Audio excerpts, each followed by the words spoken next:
right, so we got who are the Star Dragons. Now, I'm gonna be honest with you, these sound they kind of sound a little mythical, but shout out to Mr. 40K Bones for this video. Other than that, let's get to it. Let's go.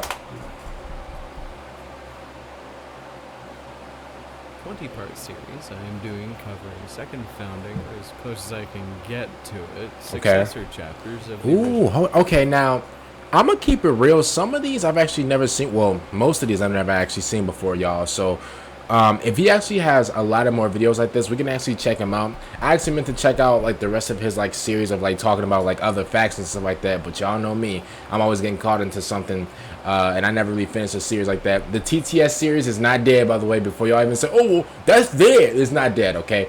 But I'm gonna keep it real. Like, yo, I mean, this one's kind of ugly. I don't know, this one's kind of ugly. This is compy right here. This black and orange little Halloween theme. Oh yeah, that's fire. I like that a lot. legions in order. Do you need to have seen the other parts to understand this one? No. Okay. But it would make me happy. The Iron Hands are a bit hard to talk about. See, being me and living the life of someone who is constantly reading and consuming 40K material, you learn more and more. I know considerably more about the Iron Hands now than when I even made the video about the Iron Hands. But the issue there lies that there still isn't much more I could add on to make them seem interesting. This specific issue sort of transfers over to their successor chapters, as more or less all of them are very, very similar to their parent legion. Okay. With a different coat of paint. So, what do I mean by this? Well, Iron Hands are known for being cold, calculating, tactical, and have a focus on devastating their foes. Okay, so I don't want to get too overconfident, but he's basically describing me in Warhammer, because like, I don't know if y'all noticed or not, y'all, but I've actually visited like the Warhammer space, bro, and I've actually like, you know, and this is a true story, I'm not even lying to you guys, I've actually like looked around, like I looked around at like some of these guys and I'm like, bro, like bro, these guys is like weaklings, like bro, like for real, like no lie, I'm not even trolling. Like, bro, I looked around at some of these guys. I'm like, wait, like this is the comp. Like, this is what I've been hearing in like all of, like the videos and stuff like that. Like this is the competition. Like, like, bro, get these puny bums out of here. Like, I'm gonna be honest with you. Like, sometimes I get a little too overconfident because like a lot of these guys are like truly bums. Like, these guys are bummified bums. Then you have a look at something like the Brazen Claws, and you see a chapter of Marines known for being stoic, well thought out, strategic, and focus on eliminating all targets. Hey, you guys ever have like one of those blue and red little footballs, those little foam footballs back in the day? This is what this reminds me of. Now, I'm gonna keep it real. This doesn't look too bad, but at the same time, it's like, I don't know, maybe if they had like the top all red and like the bottom blue with like, you know, like little like, you know, like red and blue like little wristbands or whatever, like if they would have like, you know, spiced this up, because this is like the John Cena version of like a Warhammer character, you get what I'm saying? So like, I don't know, like maybe it's something just throwing me off about this. Now, for those of you who own a thesaurus, I basically just said the same thing twice. It's bro, I haven't owned a book since like water was made. Like, kind of the theme of the Iron Hands second founding chapters, I noticed. They all have basically the same descriptor, but with a different coat of paint on it. So okay. Fuck you, I decided to choose something out of left field. A chapter of Marines that might not even be Iron Hand successors, but they are listed as possibly being one on the wiki. And in every article I look up. Dang, yo, like, bro, they're unknown. Like, they're like, oh my goodness, everything is unknown. About them says the same deal. They are greeted with a resounding, yeah, probably Ferris Manus, which, okay, if you're new to this channel, is more or less the go signal for me to make an entire video essay on them. Before I get into the chapter proper and their little quirks, I just want to thank someone who's been a viewer of mine for a little while now. If you see miniatures on screen, it is from her. It was kind of funny. When I unveiled the Season 2 listing in my announcement video where I was covering the successor chapters, showing that I was like covering Star Dragons at one point. Bro, I can just tell, bro, all these things right here, bro, cost like an arm, a foot, and somebody's mortgage, bro. Like, I can tell, bro, this is definitely breaking the bank, bro. Literally, like, this will send like your account into overdraft if you buy one of these, bro. Which is how this video is going to shake down. We got a person who entered the public Discord server that I run for the channel, who has an entire army of star dragons, and she joined because I was going to be covering them. All the miniatures are very amazingly painted, so thank her for that. What's her name? So it's cool to have the one Star Dragons player in my court, I guess. So who are the Star Dragons? Yeah, who are? Yeah. That is a simple and somehow also complicated question to ask, because you can't ask the question of who are the Star Dragons without asking who are the Blood Swords. The Blood Swords are a small chapter of Blood Angel successors that are almost bonded at the hip to the Star Dragons as a chapter. They are incredible. So what you're saying is these guys are school threats. These guys are like menaces to society as well. These guys are in that ballpark of like danger. Like these guys scream get away. These guys scream hurt. Like these guys scream pain. Like I'm gonna be honest with you, like, and obviously y'all know I hang out with like all the rich cool people in Warhammer. Like I don't really hang out with none of these, like, you know, like I'm sorry if it sounds like, you know, kind of rude or whatever. I don't really hang out with the school threats. I don't hang out, you know, with the Arkham Asylum like type of people. Like I don't do that. Like I hang out with all the bosses, you know, because that's like, you know, because like bosses like hang out with each other. Like, you know, they stick with each other. I can never hang out with these menaces to societies. I can never hang out with these school threats. I'm sorry, maybe that's just me. Maybe I'm just, you know, maybe I'm jumping over the lake right now. But like, nah, like these guys right here, bro. Man, I refuse to even, I refuse to even bat their weight, bro. Like if they're to my right, no lie, like I can smell danger. Yo, if I can smell them to my right, no lie, bro, I'm turning left. Even if the left is a dead end, bro, I'd rather go to the left and find a way out that way than head towards their way, bro. For real, like it's crazy. Close-knit in terms of Brotherhood. There are not many chapters that share a bond as strong as theirs. Essentially, it's a mix of their home planets being very close together, and they were tasked with very similar missions and worked to aid each other. The lore describes them as being so close that they resemble brothers from the same chapter rather than Marines from separate ones, which I think is neat. Having a brotherly connection in the 40k universe is pretty ubiquitous to the setting's more endearing qualities. So to snap back, now that you have that, the Star Dragons are an alleged successor chapter to the Iron Hands of an unknown family. They do not share the cold and calculating nature of the parent legion, but they do have a very similar idea of technological replacements to their physical bodies.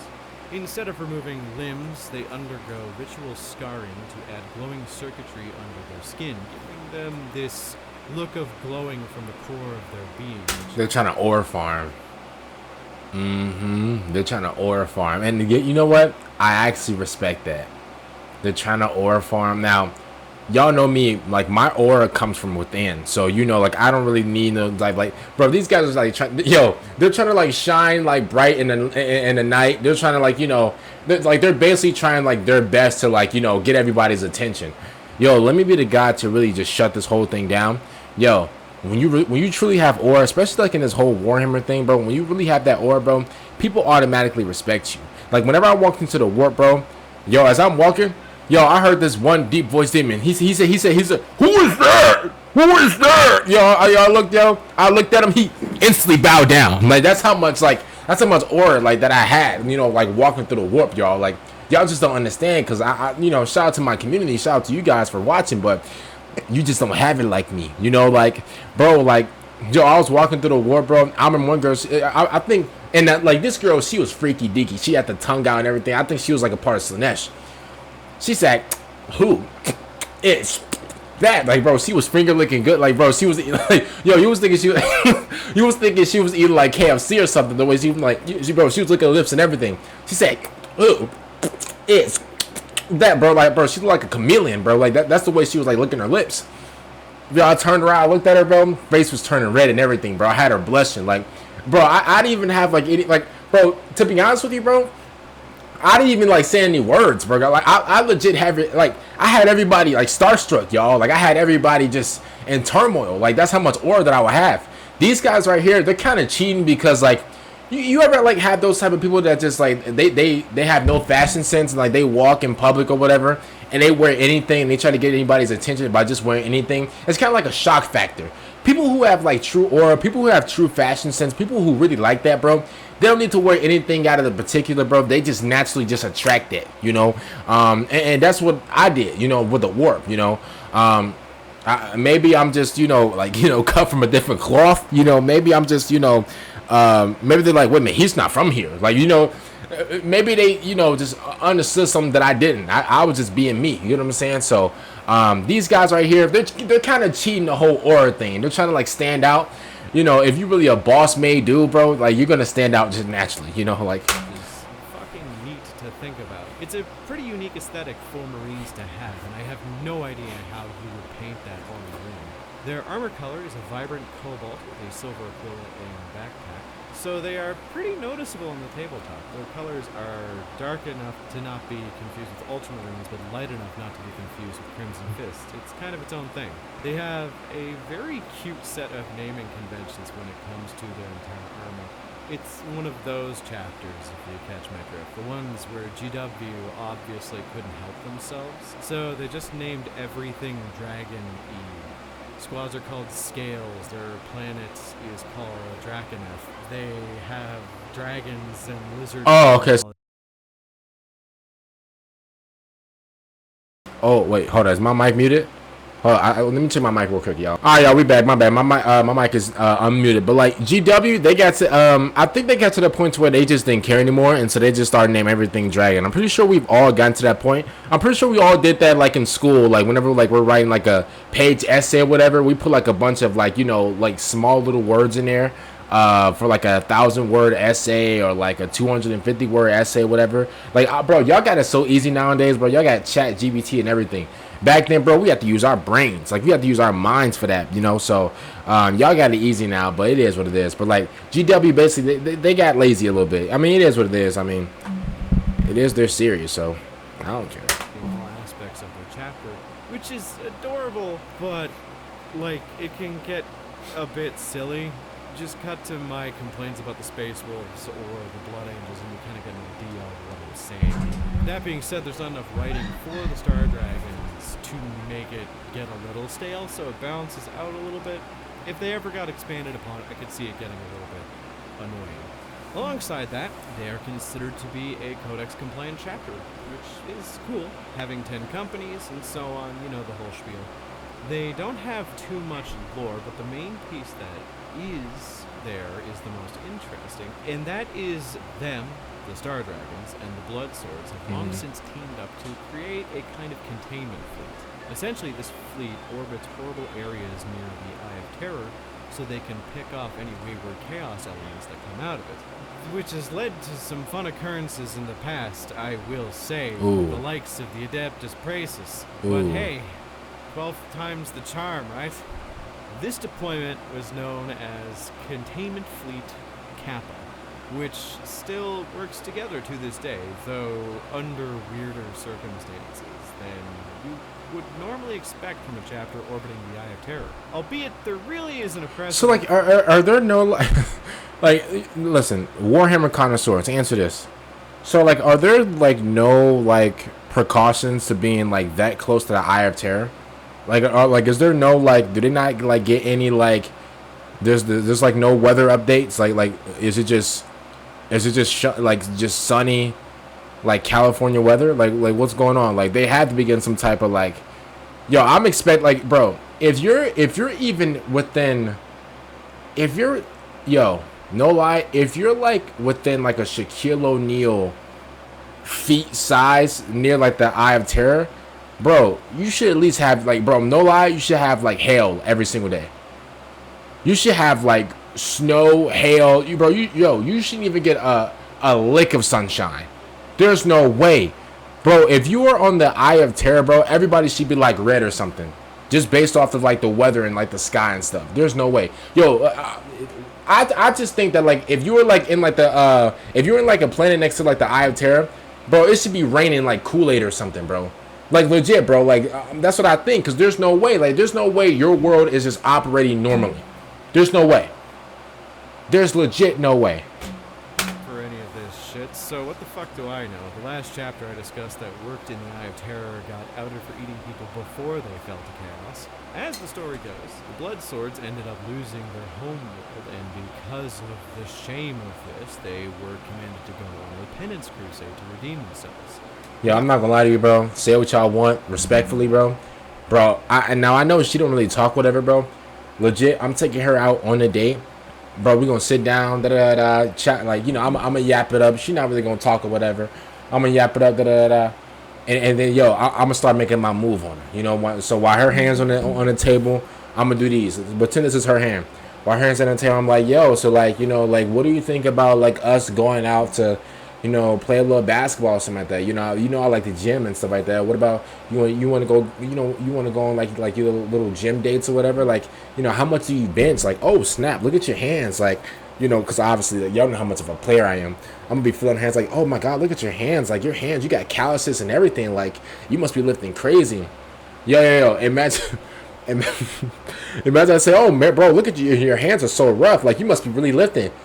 I know.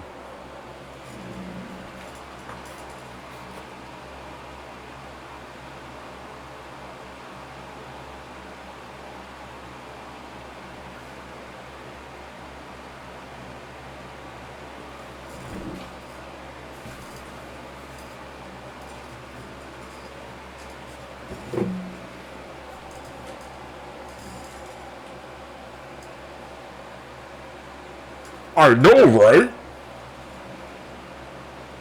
Yeah, because, you know, I actually, I bench 450 pounds. Yo, as soon as he started talking, I bench 450 pounds.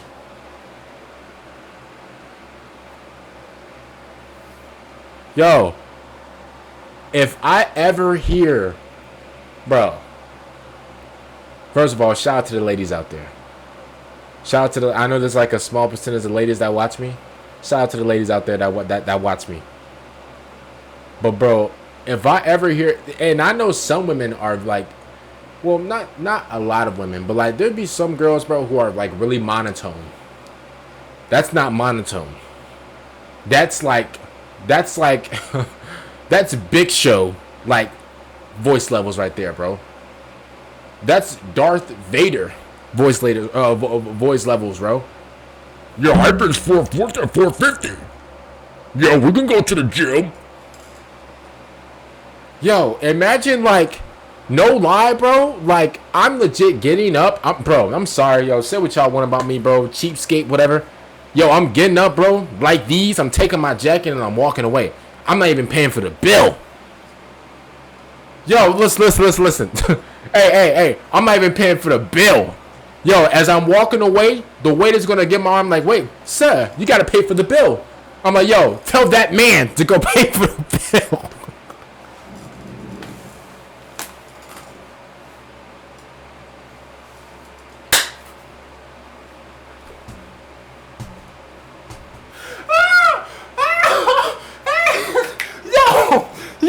Yo, seriously, bro, if I'm touching the hand, yo, she didn't talk one time throughout the entire date.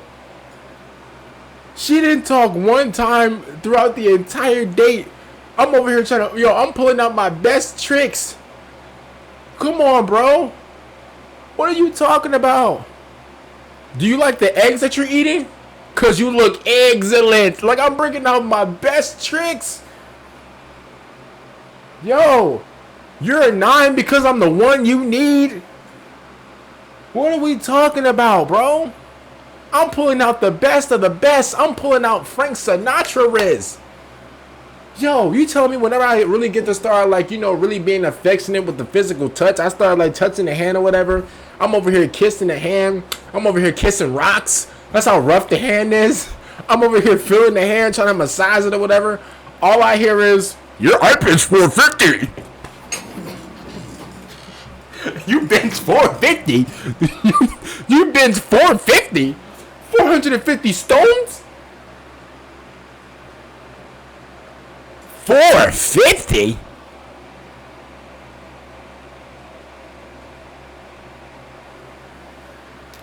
Brother. My bad, y'all. I'm sorry to even, yo, I know I prolonged that video, but like, I'm sorry, y'all. To help their brothers, like it wasn't a big deal to just choose to go on a penance crusade. Those things are fucking dangerous, by the way.